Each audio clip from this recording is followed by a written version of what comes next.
हाय, स्वागत है आपका। आज हम सीखेंगे रीजनिंग के ब्लड रिलेशन के क्वेश्चन। ठीक है, हमने रीजनिंग जो फेमस है वो इसी क्वेश्चन के लिए फेमस होती है ज़्यादातर कि इसमें जो है रिलेशन को बहुत ही उलझा के पूछा जाता है, रिलेशन वाले क्वेश्चन। ठीक है, तो उन्हीं को आज हम सीखेंगे। ठीक है, यहाँ पे तो देखते हैं, हम इसके कंसेप्ट जानेंगे कि जो क्या हमें जो कॉमन बातें हैं वो हमें पता होनी चाहिए जब हम ब्लड रिलेशन के जो पजल है उन्हें सॉल्व करते हैं। ठीक है, तो सबसे पहले जो रीजनिंग है ना वो फेमस इसलिए कि इसमें काफ़ी घुमा के जो रिलेशन पे है वो हमें क्वेश्चन पुट करता है एग्जामिनर। ठीक है, जैसे वो बोलेगा ए की माँ बी की पत्नी है, तो यहाँ पे बी ए का क्या हो गया, पिता। ठीक है, इसे हम पॉजिटिव करके भी ऐसे साइन बना सकते हैं मेल के लिए और बॉक्स भी बना सकते हैं। तो ए की माँ बी की पत्नी है, तो हमें यहाँ पे इसने ए से बी का रिलेशन दे दिया है और बी का जेंडर भी डिस्क्राइब कर दिया है। अभी तक जिसने बात करी थी डायरेक्टली मदर की, उसका हमें नेम नहीं बताया है, बट इसने हमें 3 रिलेशन दे दिए यहाँ पे कि जो ए की माँ है वो बी की पत्नी है और वी जो है वो ए का पिता है। ठीक है, तो ऐसे ही हमें जो है ब्लड रिलेशन में घुमा के रिलेशन देता है, हमें अपना माइंड ऑफ प्रेजेंस वहाँ रखना है और उन सभी जो रिलेशन हमें दे रखे हैं उन्हें कनेक्ट करने की हमें कोशिश करनी होती है। हमें एक पॉइंट से दूसरा पॉइंट कनेक्ट कर देंगे तो हमारा जो रिलेशन है वो बहुत ही इजीली क्रिएट हो जाता है। ठीक है, ऐसे इसके कुछ बेसिक हैं जो हम पहले सीखने की ट्राई करेंगे, फिर उसके बाद हम यहाँ पे क्वेश्चन करेंगे, फिर हमारा जो है जो कंसेप्ट है इसके सारे वो क्लियर हो जाएंगे। ठीक है, तो सबसे पहले हम देखेंगे कि कौन सा साइन जो है वो किस बात पे और किस लिए लगता है। ठीक है, तो पहले हम देख लेते हैं साइन। ठीक है, जब ये आप अपनी अंडरस्टैंडिंग के हिसाब से चूज कर सकते हैं, इसमें कोई रूल नहीं होता कि जो मैं साइन बोल रहा हूँ वो ऐसे ही आप लोगे। ठीक है, आप अपनी अंडरस्टैंडिंग के अनुसार साइन चूज कर सकते हैं। जैसे काफ़ी जो पॉपुलर है वो मेल के लिए पॉजिटिव का साइन चलता है और फीमेल के लिए नेगेटिव का माइनस का साइन सिंबल जो है यूज करते हैं। ठीक है,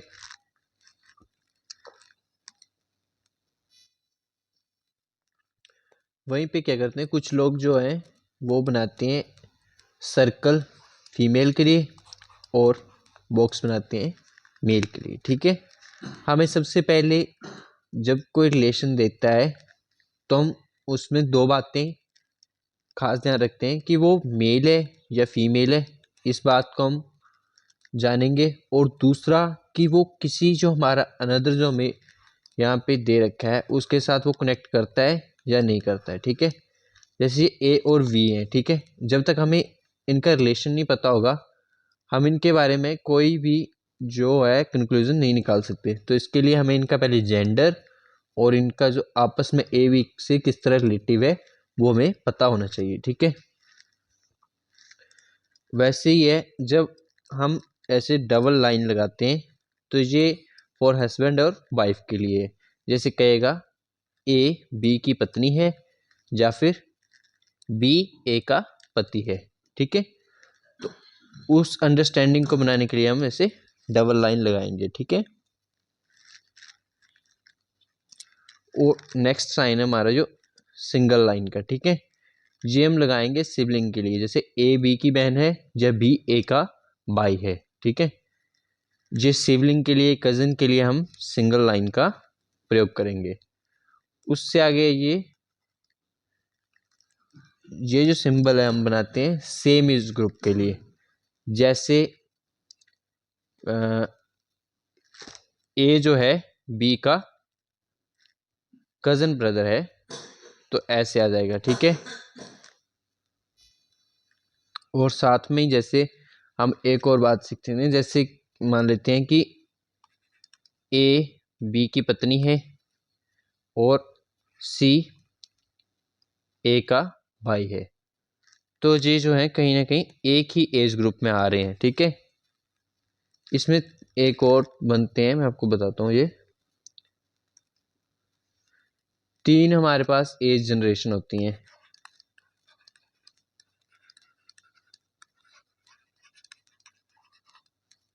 फर्स्ट होगी ग्रैंड और पेरेंट और चाइल्ड। ऐसे ही रखा होगा, ए सी का पिता है, डी ए का पिता है, ठीक है। तो इसे हम मान लेंगे 0 लेवल पे, और इसे हम मान लेंगे फर्स्ट लेवल पे, और इसे हम मान लेंगे सेकंड लेवल पे। अलग अलग है, कोई इसे फर्स्ट कहेगा, सेकंड कहेगा, थर्ड कहेगा। ये फर्स्ट जनरेशन है, ये सेकंड जनरेशन है, थर्ड जनरेशन है।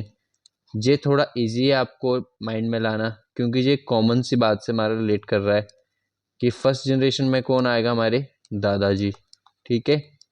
और सेकंड जनरेशन में कौन आ गए, हमारे पिताजी, माताजी, ठीक है।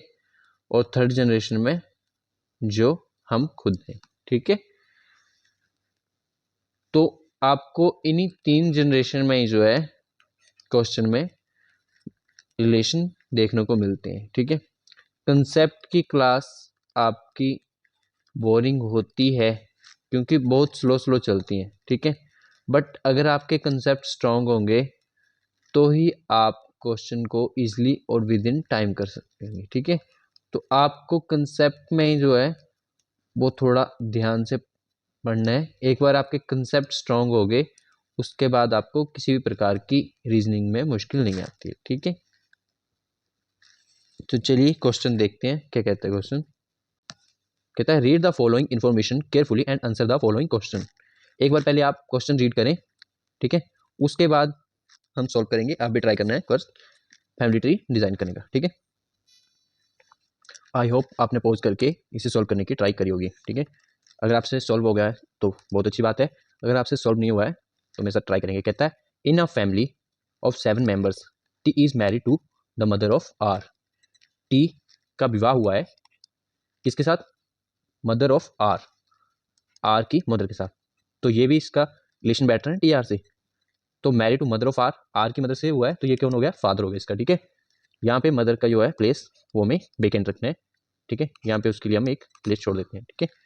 फिर कहता है H is the son of T, इसने एक और रिलेशन दे दिया, एच जो है टी का बेटा है। अभी इसका हमें जेंडर डिफाइन नहीं है, ठीक है। बट इनके बीच में हम एक रिलेशन बना सकते हैं, वो है सिबलिंग का, ठीक है। अब आगे कहता है एच इज मैरिड टू के, एच की शादी हुई है किससे, के के साथ। तो एच कौन है, मेल कैंडिडेट है, ठीक है। तो ई कौन हो जाएगी, फीमेल हो जाएगी हमारी, ठीक है। ये होगी फीमेल। अब कहता है E is the granddaughter of P. E के बारे में और पी के बारे में भी हमारे कोई रिलेशन नहीं है, तो इन्हें हम पेंडिंग छोड़ देंगे, ठीक है। जे इज अंकल ऑफ ई, जे जो है ई का अंकल है, और फिर ई के साथ रिलेशन है, आगे बढ़ के देखते हैं क्या बोलता है। And is married to R, J जो है ई का अंकल है और मैरिड है किससे, आर के साथ। अंकल है जे, तो इसका जेंडर आ जाएगा मेल का, और इसके साथ मैरिड है तो जो ऑटोमेटिकली क्या आ जाएगा, फीमेल, ठीक है। R has no child, R का कोई बच्चा नहीं है, और जे जो है वो ई का अंकल है, तो अंकल होगा तो एच और के का ही बच्चा होगा ये, तो ऐसे आ गया। अब एक और हमारे पास बात बच रही है, वो कह रहा है E is the granddaughter of P, E grand daughter है पी की, तो पी यहाँ पे आ गई। पी का हमें पता ही है जेंडर वो फीमेल होगी, ठीक है। अब क्वेश्चन देखिए क्या पूछा इसने, who is married to father of R, R के पिता के साथ कौन मैरिड है। तो आर का पिता कौन है, ये, इसके साथ कौन मैरिड है, पी।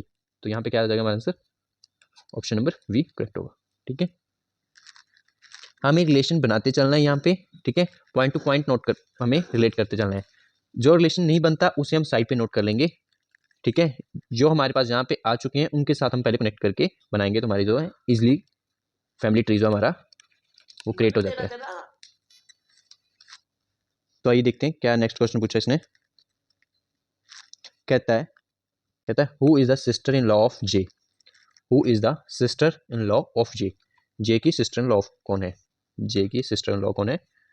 तो जे का भाई कौन है, एच, तो इसकी सिस्टर इन लॉ कौन होगी? के। तो इसका राइट आंसर क्या आ जाएगा? K. K is the sister law of J. ठीक है, फिर कहता है who is the husband of R. R का हस्बैंड कौन है? आर कहाँ पे है? जहाँ देखें ये था आर। ठीक है, आर का हस्बैंड है जे, तो जे आ जाएगा who is the husband of R. Father of H कह रहा है, ऐसे नहीं है, father in law of K. Father in law of K, ये आ जाएगा हमारा ऑप्शन। ठीक है, देखिए जो के पिता का फादर इन लॉ है वही तो जे है और आर का हस्बैंड है। ठीक है, तो इसने ऑप्शन बड़ा घुमा के दिया है। ठीक है, ऑल ऑफ दीज नहीं हो सकता, सभी उसके हस्बैंड नहीं थे। ठीक है, काफी ट्रिकी सा था ये ऑप्शन। ओके, नेक्स्ट देखते हैं हम। नेक्स्ट क्वेश्चन देखिए आप पहले खुद पढ़िए और खुद ट्राई किया पोज करके। ठीक है, कहता है R S T Q W P R जो है 7 मेंबर हैं एक फैमिली के, which is 2 are married couple, जिनमें से 2 जो है मैरिड कपल हैं। O is the maternal grandfather of W and Q. एक बार आप पहले पूरा क्वेश्चन रीड करें, उसके बाद मैं आपको सोल्व करवाता हूँ। देखिए क्या कह रहा है, कहता है यहाँ पे 7 मेंबर हैं। ठीक है, एक फैमिली में, जिनमें से 2 जो है मैरिड है। कहता है O is the maternal grandfather of W and Q. O जो है मैटरनल ग्रैंडफादर है, तो इसका हम जेंडर डिस्क्राइब कर सकते हैं। यहाँ पे इनके पिताजी होंगे of W and Q. W and Q जो है वो एक फैमिली के भी हो सकते हैं, और इनके मतलब माता पिता सेम भी हो सकते हैं, और इनके अंकल आंटी भी हो सकते हैं। ठीक है, तो हम इनका भी रिलेशन डिफाइन नहीं कर सकते, बट इन्हें हम इस रो में रख सकते हैं कि ये इनके ग्रैंड चिल्ड्रन है। ठीक है, T is the son in law of P.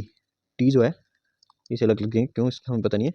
Sun in law है किसका? पी का, तो यहाँ पे इसकी कोई वाइफ होगी। ठीक है, आगे कहता है पी। हु किसके लिए आता है? जो इसके आगे वर्ड लिखा हो, जो जिसका जिक्र किया हुआ हो। ठीक है, P who is the mother of S. कहता है पी कौन? जो एस की माता है, तो यहाँ पे भी एस आ सकता है एक सपोज के लिए, बट उससे आगे हम अगली लाइन पढ़ते हैं S is uncle of Q. तो एस तो यहाँ पे आ नहीं सकता, क्योंकि जेंडर जो है दोनों के मेल हो जाएंगे, तो ये हस्बैंड वाइफ कैसे होंगे? तो यहाँ पे नहीं आएगा, तो यहाँ आएगा। ठीक है, and Q, S is the uncle of Q. Q का अंकल है एस, तो यहाँ पे हम रख देते हैं, क्योंकि अब आएगा ना अंकल है तो। S is the uncle of Q. Who is the only son of R. S जो है ओनली सन है किसका? नहीं sorry, Q who is the only son of R. R का अकेला बेटा है ये। ठीक है, तो इसका भी हमें रिलेशन नहीं पता, पर हम इसे एज अब ऊपर रखते हैं, तो इसमें एक लाइन डाल देते हैं कि अलग अलग है अभी। ठीक है, P has only 2 children and one of them is unmarried. ये इसकी पी की बात कर रहा है, कहता है पी के पास 2 चिल्ड्रन और एक उसका अनमैरिड है। ठीक है, और उसने आगे कहा था एस इज द, सो ये कहीं पे उसने S is the mother of P who is the mother of S. ठीक है, तो एस की मदर कौन है? पी है, और पी के 2 चिल्ड्रन है। ठीक है, एस क्या है यहाँ पे? Mother of S. S is uncle है तो ये मेल है इसका। ठीक है, जेंडर हम साथ में साथ लिखेंगे। ठीक है, अब इसके 2 चिल्ड्रन है, टी इसका दिमाग है, तो यहाँ पे आ जाएगा दिमाग का जेंडर क्या है? मेल है, तो ये ऑटोमेटिकली फीमेल हो जाएगी। ठीक है, तो कितने हो गए मेंबर हमारे? 2 3 5 to 7, तो हमारा कंप्लीट जो है ट्री क्रिएट हो चुका है। ठीक है, अब इस पे हम देखते हैं question, how is Q related to T. Q जो है टी से कैसे रिलेटेड है? ठीक है, तो ये इसका क्या है? पिता है ना, तो फादर इसका राइट ऑप्शन होगा। ठीक है, नेक्स्ट क्वेश्चन देखते हैं इस पे क्या पूछा है। कहता है how Q related to T. यहाँ पे देखते हैं ये सेम क्वेश्चन आ गया है। सॉरी, आज मुझसे काफी मिस्टेक हो गया क्वेश्चन लाने में। नेक्स्ट देखते हैं, इस पे एक ही क्वेश्चन मैं बना पाया हूँ, बट मैं आपको यहीं से ऐसे पूछ लेता हूँ इस पे, क्योंकि 3-4 क्वेश्चन थे बट मैं लाना भूल गया हूँ। अब मैं पूछ लेता हूँ how P related to W. ठीक है, पी जो है डब्ल्यू से कैसे रिलेटेड है? ठीक है, तो यहाँ पे देखें डब्ल्यू की जो मदर है, उनकी जो है मदर जो है वो पी है। ठीक है, तो ये फीमेल है दोनों ही, तो इसकी क्या हो जाएगी? ये ग्रैंड मदर। ठीक है, कौन सी ग्रैंड मदर होगी? ये मैटरनल। एक हमें जो है ना इसमें रिलेशन में दिक्कत आती है करने में, हमें जो रिलेशन है ना ये इंग्लिश में बहुत कंफ्यूजन होते हैं। ठीक है, जैसे सिस्टर इन लॉ पूछ लेगा तो ये भाभी भी हो सकती है। ठीक है, और जो एक होती है ना ननद, ठीक है, जो देवरानी जेठानी, ये जो है इंग्लिश में कंफ्यूजन वाले होते हैं। जैसे ग्रैंड मदर, ग्रैंड फादर, ये सारे जो रिलेशन है इनसे हम स्पेसिफिक नहीं कर पाते कि जो ग्रैंड मदर है ये नानी है या फिर दादी है। ठीक है, ठीक है। तो ये भी आपको ध्यान रखना है, कई बार जो क्वेश्चन में ना हमें इन्हीं रिलेशन पे वो फंसा लेता है कि वो एक्चुअल में रिलेशन क्या बन रहा है, और कई बार क्या होता है क्वेश्चन में वो रिलेशन दे भी नहीं रखा होता है, डिफाइन नहीं करा होता है, बट हम ओवर कॉन्फिडेंस हो गए ना, खुद से गैस कर लेते हैं। ठीक है, ये तो हमें ABCD में दे रखे हैं। ठीक है, अगर हमें बता देता है कि मोनू राम का भाई है, ठीक है, तो हम मोनू के नेम से ये नहीं कह सकते कि ये मेल है या फीमेल है। ठीक है, जब तक हमें इसका कोई डिफाइंड रिलेशन हमें ना दे रहा है। ठीक है, तब तक हम इसमें खुद से लॉजिक लगा के इसके नेम से लॉजिक नहीं लगाएंगे। ठीक है, तो ये बहुत ही इंपॉर्टेंट है, आप इसे समझे। इससे हमारी जो है ना डेफिनेटली गलती होती है, क्योंकि हम जो अपनी सोसाइटी से इसे कनेक्ट करते हैं कि मोनू जो है वो लड़का ही होगा। ठीक है, और यहाँ पे शीतल दे देता है। ठीक है, तो आप ये नहीं कह सकते कि ये जो है गर्ली है शीतल। ठीक है, ये एक लड़के का, एक लड़की का, किसी का भी नाम हो सकता है। ठीक है, तो आपको जो है नेम की बेस पे जेंडर नहीं डिफाइन करना है। ठीक है, आप हाँ वहाँ पे जेंडर डिफाइन कर सकते हैं, जैसे हम कह देते हैं मोनू इज वाइफ ऑफ शीतल। ठीक है, मोनू शीतल की बीवी है, तो ये तो मैंने डायरेक्टली बोल दिया बीवी है, तो यहाँ पे तो हमें पता चल जाएगा कि ये क्या है, ये मेल है। ठीक है, इनमें तो हमें एक का जेंडर डिस्क्राइब हो गया। ठीक है, एक का जेंडर डिस्क्राइब होता है तो हम दूसरे का गेस कर लेते हैं। ठीक है, क्योंकि अभी तक हमारी सोसाइटी में जो है वो मेल और फीमेल की ही मैरिज हो रही है, और ये सोसाइटी वाला ही रूल जो है मैरिड के केस में रीजनिंग में भी फॉलो होता है। बट जो नेम वाला है ना, वो वाला रूल हमारा रीजनिंग में फॉलो नहीं होता। बहुत रेयर देखते हैं हम ऐसा क्वेश्चन, बट जब ये क्वेश्चन आ जाएगा तो आपका सारे का सारा फैमिली ट्री बर्बाद हो जाएगा, क्योंकि आपने एक रिलेशन गलत बना लिया, तो उससे आपका सारे का सारी फैमिली ट्री की स्ट्रक्चर जो है खराब हो जाती है। ठीक है, आप ध्यान रखेंगे इस बात का। चलिए नेक्स्ट क्वेश्चन देखते हैं हम।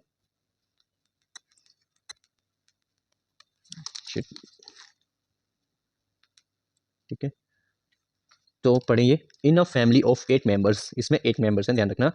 There are equal number of male and female, यानी इसमें 4 मेल हैं और 4 ही फीमेल है। क्योंकि 8 मेंबर हैं, इन्हें इक्वली डिवाइड करना है, तो ये 50-50 होंगे। ठीक है, तो ये 4-4 का रिलेशन आएगा। ठीक है, जब इक्वली का है, कई बार क्या करता है ये रेशो में भी दे सकता है, 10 लोगों का परिवार है और इसमें 7:3, 7 मेल है और 3 फीमेल है। ठीक है, रेशो में भी दे सकता है। ठीक है, चलो क्वेश्चन रीड करते हैं कंप्लीट, आगे क्या दे रहा है इन्फॉर्मेशन। यहाँ पे इक्वली जो है मेल और फीमेल है। There are 3 married couple in the family, 3 जो है मैरिड कपल है यहाँ पे। ठीक है, कहता है E is the grandmother of T, E जो है टी की ग्रैंड मदर है, E is the grandmother, तो इसके नेगेटिव साइन लेंगे हम यहाँ पे। ठीक है, ग्रैंड मदर ऑफ टी, तो यहाँ पे इसके पिताजी होंगे या माताजी होंगी, और टी उनका बच्चा है।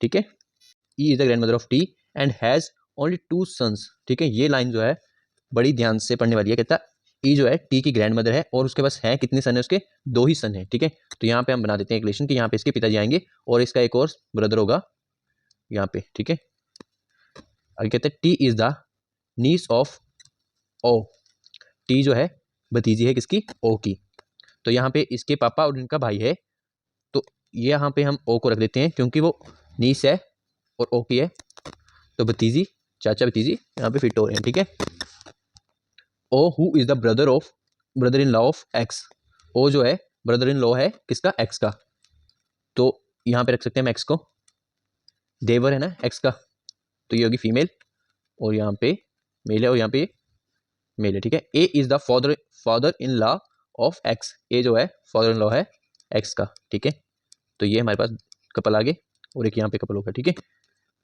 आगे क्या कह रहा है, एंड ओवी हैज नो सिबलिंग, ओवी का कोई सिबलिंग नहीं है। ठीक है, I is the uncle of U, I जो है यू का अंकल है। तो यू यहाँ पे हमारा यहाँ पे भी हो सकता है और यहाँ पे भी हो सकता है। आगे बढ़ते हैं इसे, I is the uncle of U. ठीक है, ऐसे आएगा। T is the single child and has no cousin, T का कोई कजन नहीं है, तो यहाँ पे तो आएगा नहीं, और वैसे भी ये रिलेशन ऐसे जा रहा है। ठीक है, तो यहाँ पे हमारे पास इसने कहा था 3 कपल है। ठीक है, 3 मैरिड कपल, तो हमारे पास 1 है और 2 लाइन पे है, तो थर्ड हमारा यहाँ पे एक तो ये बन सकता है, या फिर कोई और तो हमें दिखाई नहीं दे रहा, तो हम इसे एक करते हैं, जू को हम यहाँ पे रखते ट्राई करते हैं, क्योंकि यहाँ से हमें एक रिलेशन मिल रहा है कि I is the uncle of U, तो यू हमारे पास मेल पहले से है, तो यहाँ पे हम रख के देख लेते हैं, ठीक है। और आगे क्या कहता है, वी हैज़ नो सिबलिंग्स, ठीक है, तो वी को हम यहाँ पे रख देते हैं।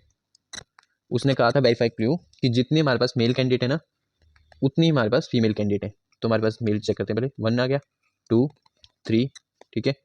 यहाँ पे फीमेल देखते हैं 1 2 3, इन दो का भी हमें जेंडर डिफाइन नहीं है, तो इनका जेंडर चेक करेंगे। टी इज द नीस, नीस बोला था, तो यहाँ पे क्या आ जाएगी, ये फीमेल आ जाएगी, ठीक है। तो ये फीमेल हो गई, तो ऑटोमेटिकली ये क्या हो जाएगा, मेल हो जाएगा। और वैसे भी इसने क्या कहा था, I is the uncle of U, तो यहाँ पे आई अंकल से ही आ रहा है, ठीक है। तो ऐसे ही हमारा वेरीफाई होता है, क्योंकि इसने जो आई और यू का ना हमें डायरेक्ट कोई रिलेशन नहीं दिया था, हमें गेस वर्क से इनका रिलेशन बिठाना था। और वेरीफाई कर रहा है ये 4x4 वाला और 3 कपल वाला, ठीक है। कहता who among the following is the husband of x, x का हस्बैंड कौन है, ठीक है। तो यू हस्बैंड है उसका, ठीक है। नेक्स्ट क्वेश्चन देखते हैं हम, who among the following is the mother in law of ओवी, ओवी की मदर इन लॉ कौन है, ओवी यहाँ पे है और इसकी मदर इन लॉ कौन है, ये होगी ई, क्योंकि ओ जो सन था वो किसका सन था, ए और ई का, तो यहाँ पे मदर इन लॉ पूछी है तो ई आ जाएगा, ठीक है।